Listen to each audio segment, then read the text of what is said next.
Okay, so we're going to talk about project risk analysis.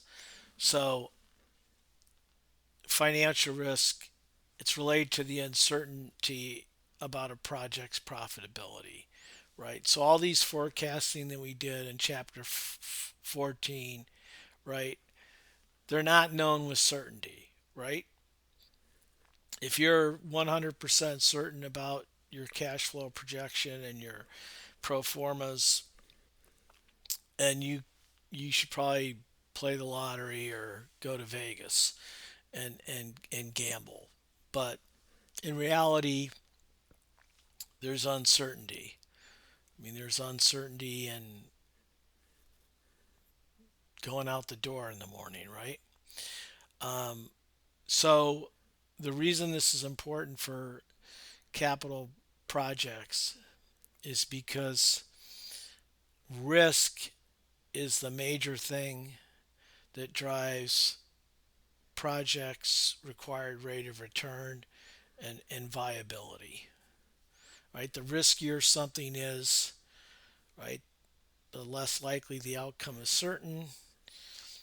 And the number one takeaway from this lecture is the riskier a project is, the higher rate of return you're going to want or you're going to desire to compensate for that risk. So that's why, investing in U.S. Treasury bills is considered, kind of the risk-free rate is whatever 4%, and investing in junk bonds or some startup company, you're going to want to demand a higher rate of return to compensate for that risk. So we need to factor into risk into our evaluation of projects. So let's review chapter 14. Step one, we estimate the cash flows. We have our capital outlay, our year zero, our lump sum costs, all the different ways of expressing that. We have our operating cash flows. Typically we look at those annually. We call those annuities. Economists like to use that term. Cash inflows, um, whatever, different terminology. Terminal value of the ending cash flow we don't really cover. If it's a piece of equipment with a 10-year life, there's really no way to estimate what that piece of equipment's going to be worth at the end of the project. If it's a business venture, a little beyond the scope of this class, we're not really doing venture cap here. We're really focusing more on capital projects. And if you can tell me what the value of an MRI will be, uh, if we say it has a 10-year life and you can tell me with certainty what the value of that thing will be at the end of 10 years, well, more power to you. So we talked about estimating the project's riskiness. We'll cover that in chapter 15. Well, put your seatbelts on. We're going to talk about that. The project discount rate, um, it's tied to the project's risk. So we kind of took it as a given in chapter 14. We're going to tie these two concepts together and then measure the financial impact of the project, build a model. Hopefully, that's what we've been striving to the whole semester. Okay, why do we care about risk? Well, um, is that risk increases, the expected return on investment would increase as well. An increase known as the risk premium. In other words, investors should expect a higher return on investment when that investment carries a higher level of risk. Okay, discount rate used in these applications is the market rate. However, based on circumstances related to the project or investment, it may be necessary to utilize a risk adjusted rate. So we're going to adjust the discount rate for the risk. And again, this is pretty much the same thing. The expected return on investment is increased because there's increase in the risk of the project. So You invest in treasury bills. It's faith and credit of the United States government. You expect it four to whatever it is today, 4 to 5% return. You're a venture capitalist investing in startups. You're probably want somewhere in 25 to 30% return. Your private equity, investing in established companies that are growing, a little less risky. You might be somewhere in the neighborhood of, I don't know, 15 to 25% adjusted desired return. So, okay. Note the Investopedia, most of us use the term risk adjusted discount rate. The textbook says corporate cost of capital and then adjusted to reflect any differential risk. I really don't like what the textbook says there. The discount rate is the rate we use to measure the risk value of those future. The corporate capital cost of capital is a measure of the firm's aggregate risk. I mean, you can read it in chapter 13, but we don't really. What I don't like about it is the the corporate cost of capital is what it is, and we don't adjust the firm's aggregate risk. Okay, we evaluate the riskiness of the project by coming up with a discount rate that reflects the project risk. So the starting basis for arriving at the discount rate may be the corporate cost of capital, but the corporate cost of capital, it's in and of itself is not a justice. Again, am I being pedantic? Maybe, but you know, again, I used to do some flying. I When people said, you jump out airplane doing skydiving, I didn't defy gravity. Oh, you defied gravity. I didn't adjust the gravity constant. I used physics of air resistance, right? So again, I'm being pedantic, but sometimes I can't help myself. We're we're we don't we're using a risk adjusted discount rate. Um, why do we measure risk? So let's look at this problem or this example from chapter 14. We have project A and project B. We had a discount rate of 7%. We have our IRR or NPV. Okay, but what if project B is more risky, right? So assuming by use of the discount rate, both of them at 7%, we're presupposing that they have equal risk, but they may not. Okay. Um, so again, I don't like this corporate cost of capital concept, uh, absent some adjustment. So, example, if I put $10 on zero on the roulette table, call that project B, it has a higher return on investment than putting $10 on red, right? Um, if you assume it is equally probable, because zero pays what 35 to 1 and red pays what 2 to 1, but they're not equally probable, right? The probability of landing on zero is 2.6%, and the probability of landing on red is 47.4%. So they're not apples to apples. So that's kind of what we're trying to get at. How do we adjust for those probabilities? Okay, so what is business risk? Well, there's all sorts of things, types of business risk. I'm going to let you read this in detail. Internal risk from factors which can be influenced internally, human, technical, physical, operational, external economic factors, market pressure, natural, floods, earthquakes. I'm in an investment group. for University of Chicago alums, and we talk about stocks. And recently, I was shying away from some stocks that have are influenced by environmental factors.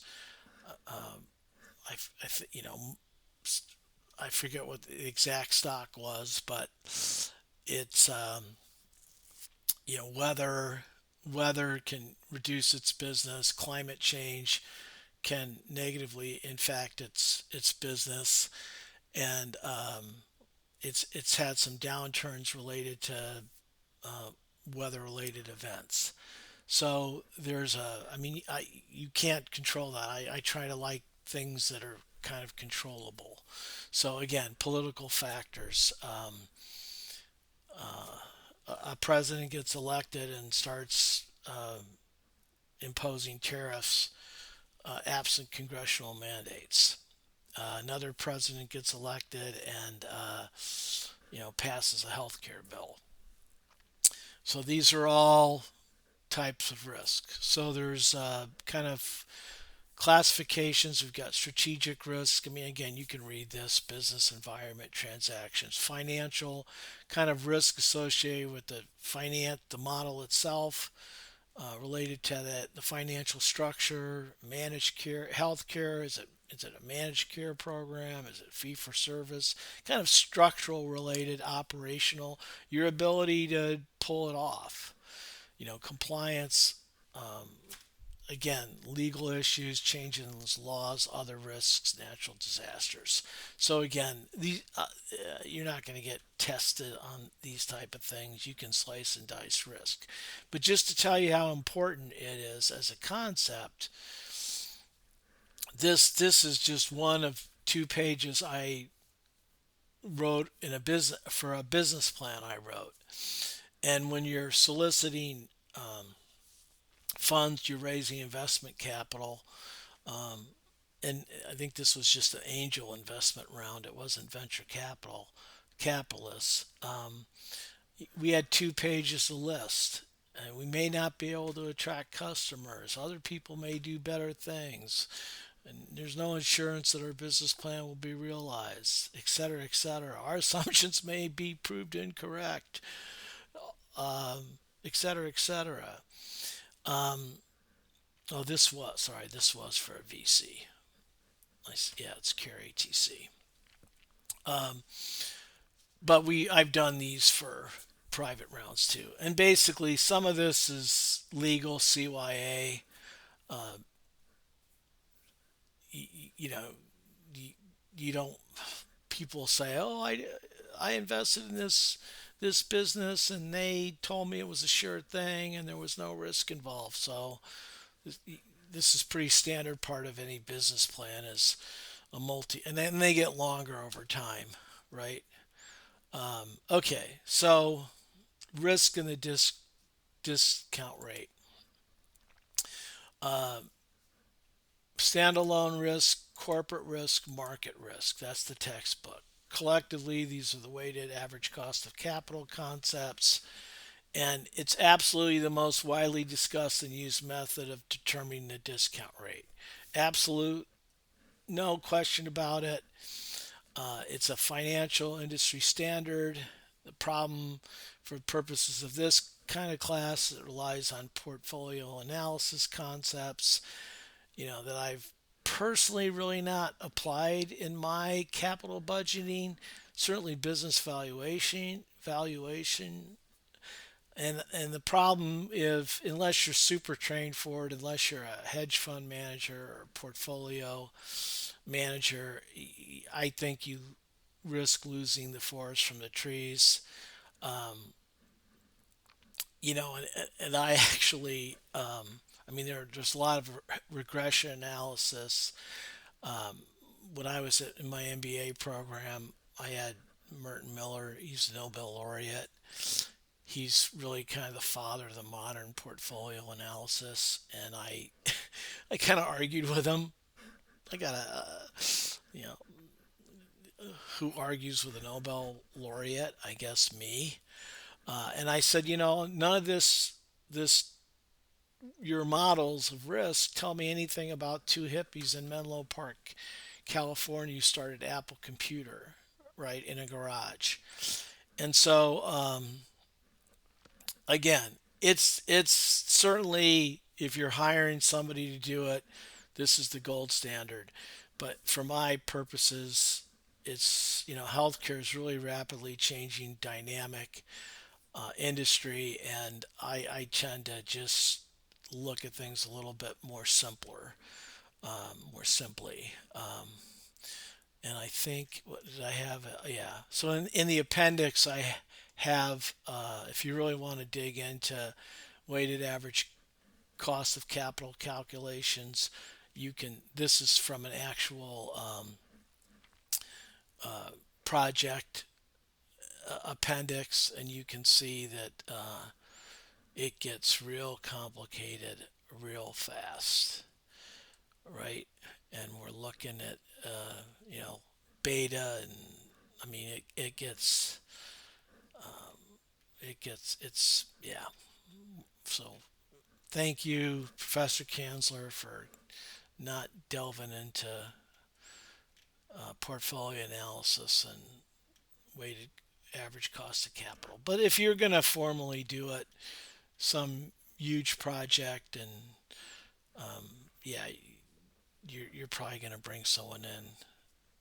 But the concept of raising the discount rate to reflect the risk is constant throughout. So we're going to just kind of move on from there. Okay, so let's talk about kind of Dave's practical ways bringing risk into project risk assessment. Raise or lower the discount rate to adjust for risk. Benchmarking against like projects, industry standards, etc. And basically, the weighted average cost of corporate cost of capital is a very fancy way of doing this. Scenarios on expected value of cash flows. I really like that. This is kind of the way Vegas does it. This is the way bookmakers do it. Expected value and expected value of net present value. Keep the discount rate constant and run multiple cash flow scenarios, each with a probability assigned to the scenario to create a base case. Calculate the IR. I really like this approach. Sensitivity analysis. How changes in input variables such as utilization affects profitability. I think this is a tool that supplements the first two. It's, in my mind, it's not a separate method. Uh, Monte Carlo, I'll let you read in the textbook. Here's the thing: the more information a risk analysis technique requires, the harder it is to develop the data with any confidence. Hence, managers can be left with an elegant result of questionable value. Right. So you get, what did Scotty from Star Trek say? The more complicated the plumbing, the easier it is to clog the sink.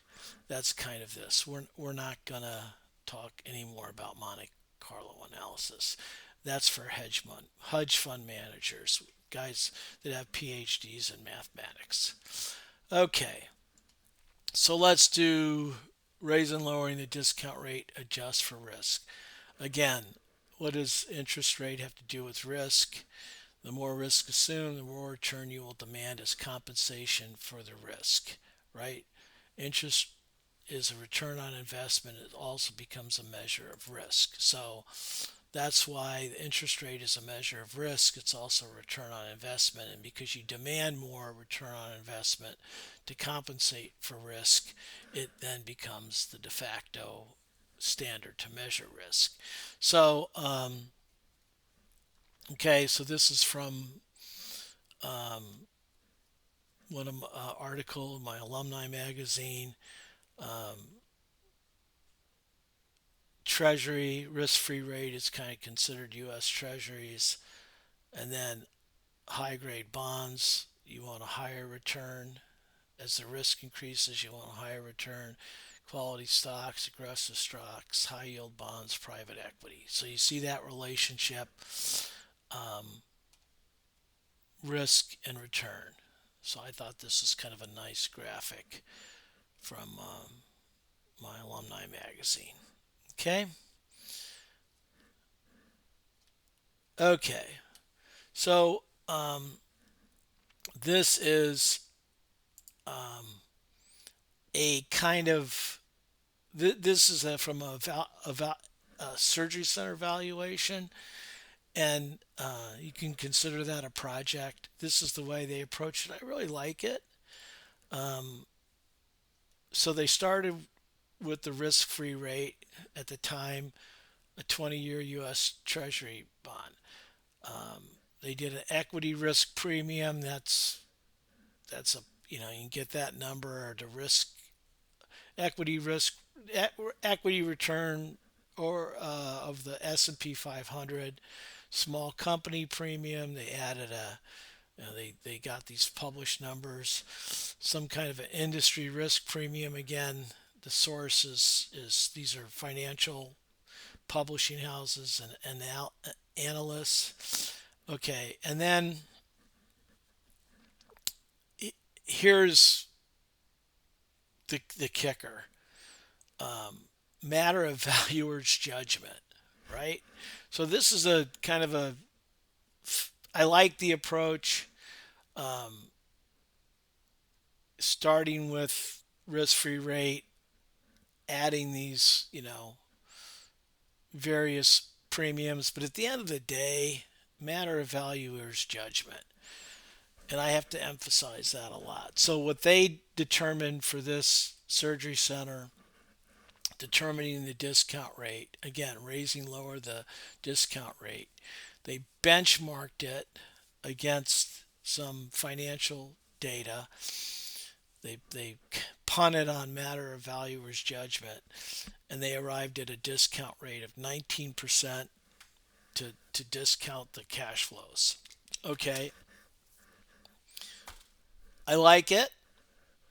Um, you're not going to have to ever do this. Your CFO is going to do it, and they may do something like this, or they may just do a wet finger. So back in the day, when I was doing a lot of this, I kind of just worked out with my CFO. Does the project have more or less risk than some benchmark? Again, not every company has a cost of capital. I'm beating that to death. You know, can you start with the cost of the financing? In other words, what the bank will charge you based on their analysis of your risk. Can you benchmark against other projects you've done under industry data? Would I rather invest the money in this project or another project or a bond? So what we did, I did a lot of this in the 80s, when I was director of finance. And so what we did is we kind of said, we picked a bond rating, and then we kind of benchmarked it off a given bond rating. So a bond rating is supposedly independent company's assessment of the quality of right the underlying ability to pay the interest and principal back. So the you know AAA is better than triple B. So we won't get into that. But so we kind of benchmarked it against. I think we benchmarked it. I forget exactly which bond rating. Now you look in this. Just as kind of interesting. This is the interest rate demanded over AA bonds, and you see in the 80s it skyrocketed. It wasn't because things got necessarily inherently more risky, it was because inflation was rampant. So they talk about inflation now, what, 2 3% or 3%? Oh my god, the world's ending. Well, inflation was double digits back in the late 70s, early 80s. So what we did is we picked a bond rating that we thought was kind of a measure of the hospital, and then we would adjust up and down for the bond rating. Kind of a simpler way of doing this, but essentially the same basic principle. Um, so let's go back to chapter 14 example. So now we've said we've hired a consultant, or we've looked at the projects, or however we've done to determine that. We say project A is 10%. We need a 10% discount rate to compensate for the risk. Project B is twice as risky. Okay. And now we run our net present value. The IRR doesn't change because the IRR is a measure of its and of the value inherent in these things. But where IRR comes in is we compare that rate of return to the discount rate. So let's go back to our viability questions. Is it viable? Is project A viable? Yes. Why? Because the net present value is greater than zero, and the internal rate of return is greater than the discount rate. Okay, so 60,000 and change is greater than zero, and 13.4% is greater than 10%, which is the measure of risk. Project B is now not financially viable because the NPV is less than zero and the internal rate of return is less than the 20% we've desired. Okay? So we decided 20% measured the riskiness of the project, and it drove down the NPV, and we determined that return wasn't high enough to compensate us for the risk.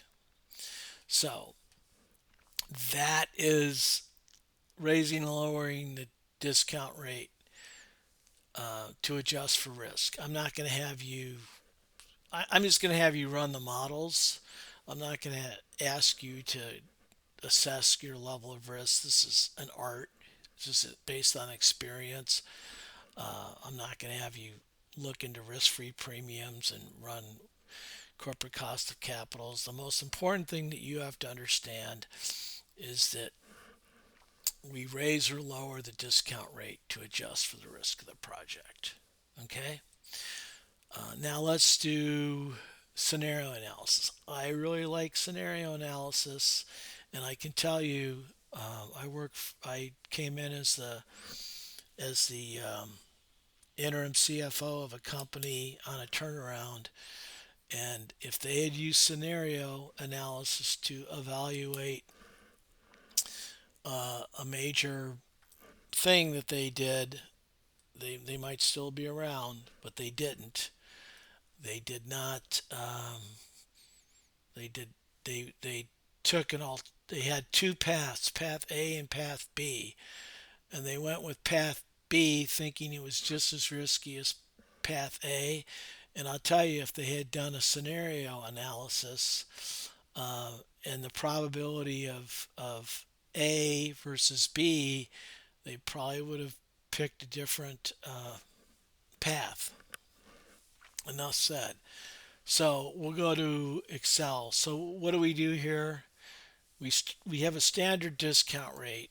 Again, um, um, by whatever the project's risks standard, but we have different probabilities. So let's say we have scenario one. This is let's start with the cash flows. We think it's going to be $100,000 outlay, and these are the cash flows. There's a 20%. It looks like that, and how do we decide that? We'll talk about that in a second. There's a 50% probability that the cash flows will look like this: 100, 25, 30, etc. There's a 30% probability that they'll, look like this. Now, the year zero numbers can be different. There's nothing for this example. I just kept them the same. Yeah, maybe that was lazy on my part. There's nothing to say that somebody say, I think it's going to cost more. And so what we do is we total the probability to make sure it comes at 100%. C will look. We do an expected value approach to all the outflow to the cash flows. We'll show that in a second. We compute the net present value of scenario one, just like we always do. We do the same as scenario two. We do the same as scenario three. We create an expected value. We'll show that in a second. So an expected value of the various scenarios. We do a net present value on that. We calculate the IRR of the expected value. We call that the base case. Even though we have multiple scenarios, we call this the base case. So, you know these terms. You're going to be tested on them. The base case NPV is the expected value of the scenarios. That's this guy right here. The most likely is the one with the scenario with the highest probability. So that would be 2, right? It has a 50% probability. The worst case is the one with the lowest net present value. That would be scenario 1, right? And the best case is the one with the highest. So this would be something that you would present. And is the project viable from a financial perspective? Well, we base it on the expected, the value case or the base case, because it's taking into account 3 different opinions. But it's nice to establish this as a range, because you say, okay, the worst case is it's a negative net present value. How negative is it? Can you live with that? The best cases gives me a range, the most likely probability, and then the one of the average. So I really like scenario analysis because I think it allows different opinions to come into play. How do you judge the probabilities? It's kind of a collective discussion. I mean, in Vegas, the odds are set by the collective wisdom of the market, right? In horse racing, the odds are the collective view of the bettors, and so this is the same.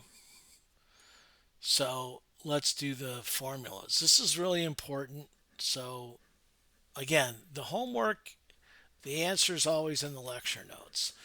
So we sum the probabilities, right, to make sure that they total 100, because they have to total 100. And then if you've had any kind of basic statistics, you should know how to do an expected value. So we take C5 times its probability, C4. We parenthesize that so the math does right. And then we take D5, that cash flow, times its probability, and E5, that cash flow times its probability, E4, right? That is an expected value. So the expected value of Y0. And then if we look at each one of these, it follows the same format. We take each cash flow times the expected value, or the probability, sorry, of that scenario. So you see It's very straightforward. So when you do the homework, answer is right, looking you right in the face. We do the net present value calculation like we always do on each one. We do the net present value on the expected value. Use our discount rate. We do the IRR based on the expected value. Okay? Pretty straightforward. A little busy, but pretty straightforward. Okay, the textbook talks about variance and standard deviation. Yeah, it helps. I've never really seen it used in practice. Personally, uh, people struggle with statistics. I'll calculate it for you if I ask for it. It here's the way it helps. It gives you an idea of the variance of the possible outcomes, like any statistics does, right? It's a measure of the amount of variation to dispersion of a set of values, right? If it's a low standard deviation indicates that the possible outcomes are close to the mean, closer to the average, right? And a high standard deviation indicates the values are spread out over a wider range.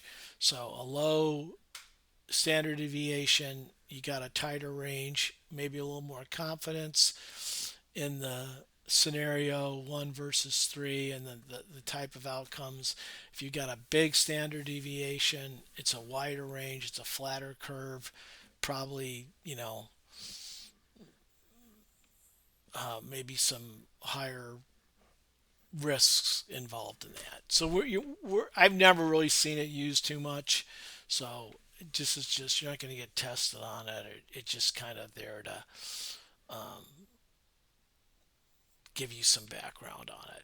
But it's basic statistics. Okay, sensitivity analysis. So what we do is it shows an output if you change an input. So how does changing the input variable change like your net present value? It's not a separate concept. It's a tool that you can use with any one of these, and I often will do that.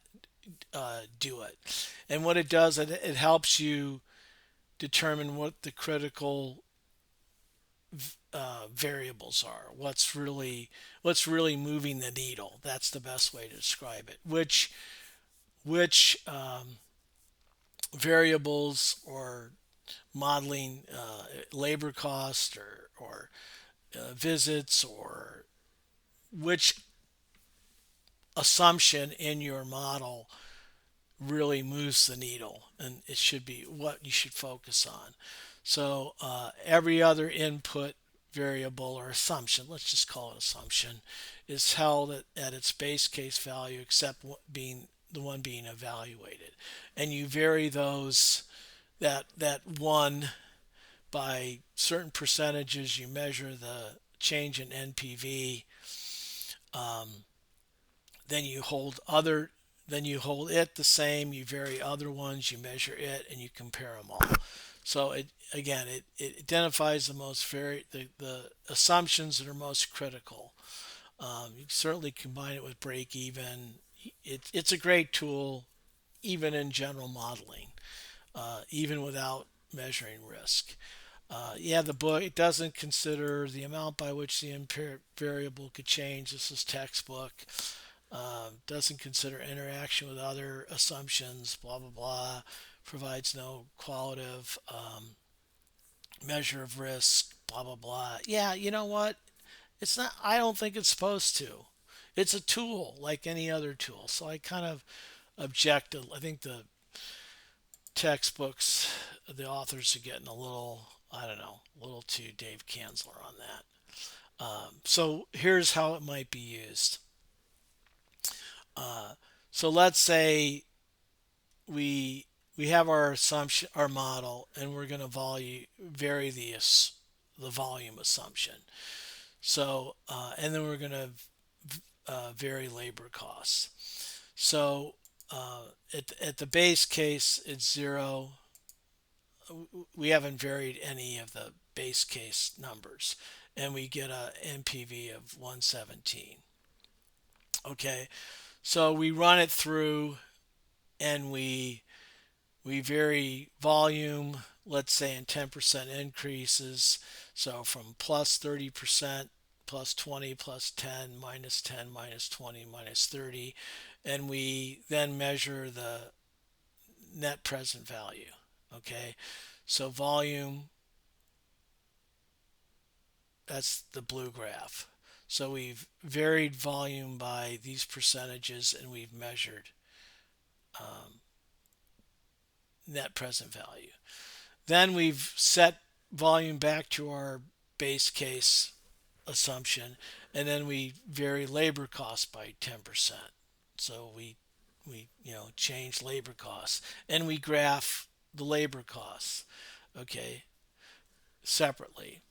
Okay, so now we can which is the one that, and again, you may do this for all the assumptions in your model, and so you can then determine which is the crucial ones.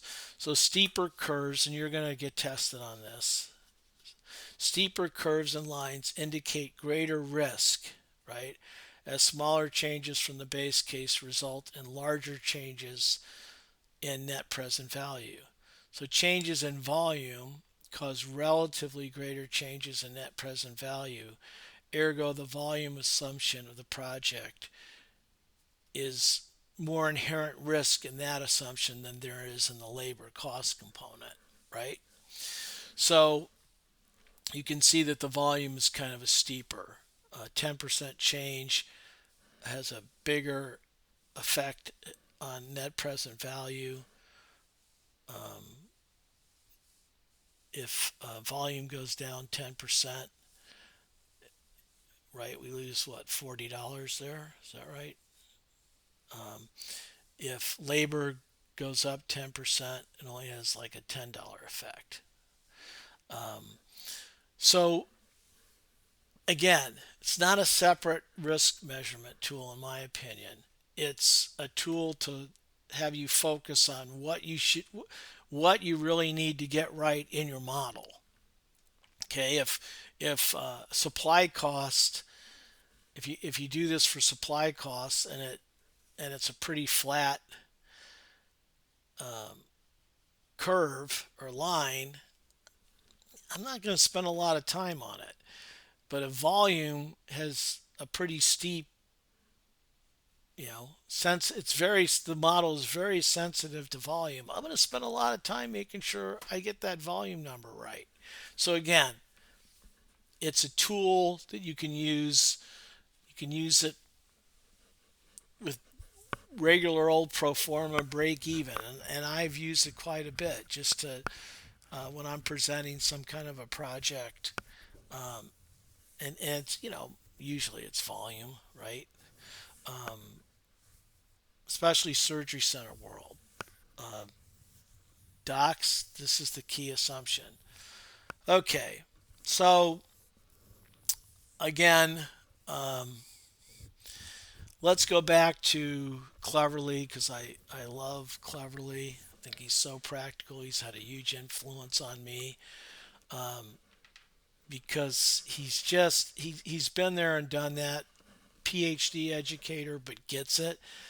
So we believe that the definition of discount rate is an important issue, but in his opinion, not a critical one for healthcare organizations. This is true for several reasons. Okay, the financial criterion is not likely to be the only one. And we're going to get to that in a second. So what he means there is that we're not worshiping the God of net present value or return. We're also need to talk about community need, quality of care, teaching, mission. These other things are important. Okay, if you're a ruthless venture capitalist, in other fields unrelated to people's health, um, you you probably, I mean, I don't know. I interviewed for a job with a private equity firm that backed Netflix years ago. You know, I don't know that they're that as concerned about the content that they put out as I don't know. They're just they just want to make money, right?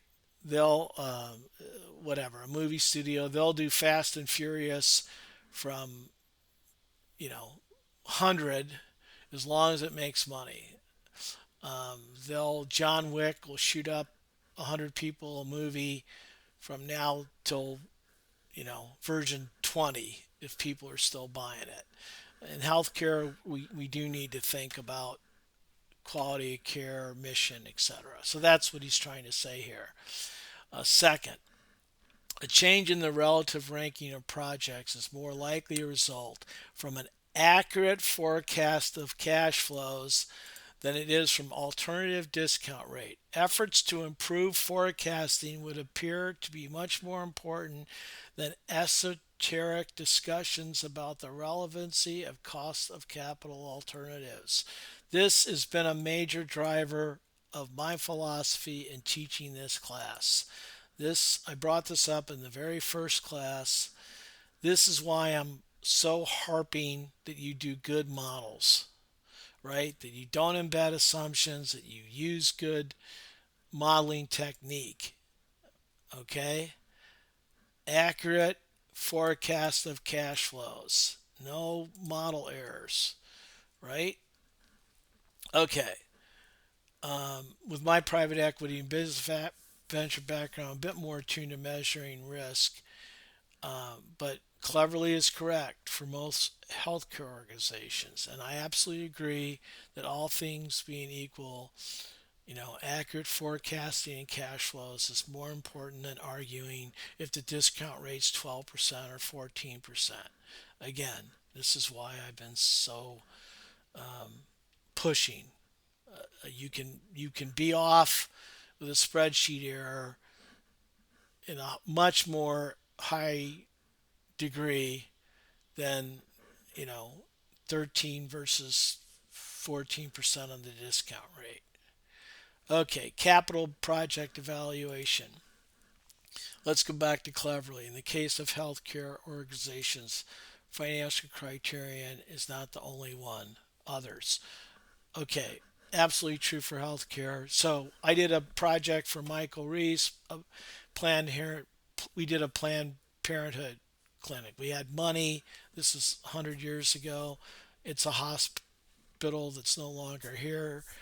It used to be one of the preeminent teaching research hospitals in the Chicago area. So we funded a Planned Parenthood clinic because it was a community need. It wasn't the ROI, the NPV, the IRR, not super great relative to alternatives, but it was a community need. So what the takeaway here is, every institution is going to have more capital projects that they can fund than they can fund. You're going to each have some way of measurement. What I'm trying to emphasize here is that the financial return is not the only criterion, right? So, again, let's say that, like a golf score, the lower is better. You may have some projects, you may rank them on community benefit, you may rank them based on IRR, NPV, or quality of care, or medical support staff, and maybe you add them up and the lower score wins. Three different projects where they rank. I'm not I mean, every place is going to have their own way to do it. This is just, one I came up with that, maybe you'd use. So Project B ranks first in donor support. It's pretty easy project relative to the others. The medical staff supports it. Quality of care, it's the lowest, but the NPV is pretty good. Overall, it ranks 12. Golf score, the lower the better. So again, I'm a finance guy, but I recognize that there's other factors. Okay, so that's I've taken you on all sorts of project risk analysis. It's important, but at the end of the day, I circle back to it's not the only thing to worry about.